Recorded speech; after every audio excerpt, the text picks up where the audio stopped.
15 मे जनगणनेचा पहिला टप्पा स्वगणना करण्यासंदर्भात शुभारंभ सातारा जिल्ह्याचा आज या ठिकाणी झाला। माननीय जिल्हाधिकारी महोदय त्यांचे सगळे प्रगणक आणि जी काही यंत्रणा आहे त्यांना घेऊन माझ्या स्वतःपासूनच तिने आज सुरुवात केली।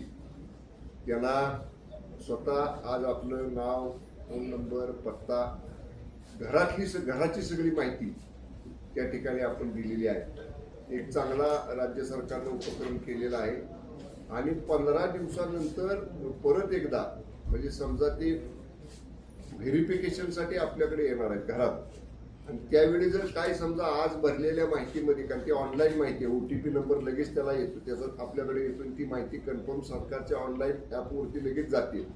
तरी सुद्धा 15 दिवसानंतर जर तुम्हाला काही त्याच्यामध्ये बारीक चेंजेस करायचे असतील तर ती सुद्धा प्रोव्हिजन त्याच्या या जनगणनेमध्ये या ठिकाणी ठेवलेली आहे। तर मी आज स्वतः त्याच्यामध्ये सहभाग घेतला। जिल्हाधिकाऱ्यांनी जिल्हा स्तरावरच्या सगळ्या यंत्रणा त्याच्यासाठी सक्रिय केलेल्या आहेत। तर मी जिल्हावासियांना आजच्या माध्यमातून पालकमंत्री म्हणून विनंती करतो, आवाहन करतो की जेव्हा जेव्हा आमचे सगळे अधिकारी कर्मचारी या संदर्भातली माहिती घेण्यासाठी नागरिकांच्या घरामध्ये येतील किंवा घरी आपल्याला भेट देतील तेव्हा सहकार्य सगळ्यांनी करावं।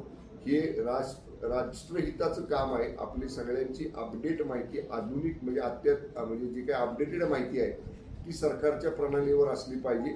म्हणून सगळ्यांनी मोठ्या संख्येने याच्यामध्ये सहभाग घ्यावा। प्रशासनाची तयारी या बाबतीत सगळी पूर्ण झालेली आहे। आज त्याचा शुभारंभ माझ्या स्वतःच्याच माहिती संकलित करून ती ॲपवरती डाउनलोड करून या ठिकाणी आपण केलेली आहे। जिल्हाधिकाऱ्यांनी स्वतः माझ्याकडनं माहिती बनवून घेतली आणि चांगला उपक्रम आहे। जिल्हावासियांनी मोठ्या संख्येने सगळ्यांनी याच्यामध्ये सहभाग घ्यावा असा मी त्यांना या ठिकाणी विनंती करतो। आता दुसरी विषय